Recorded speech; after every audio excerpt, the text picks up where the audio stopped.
Isang mapagpalang araw po sa ating lahat.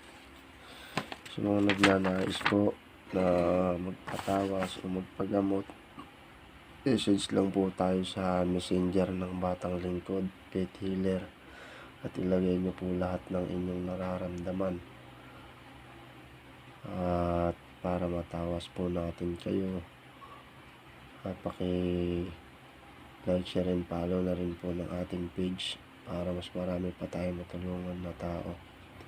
Sa mga magpapatawas po, inuulit ko po, sabihin niyo po lahat ng nararamdaman niyo na masasakit sa inyong katawan para mas mabilis po natin makita kung pandoktor po ba o spiritual po ang inyong mga sakit, para hindi kayo nahihirapan kung saan po kayo nagpupunta at hindi naman po kayo gumagaling.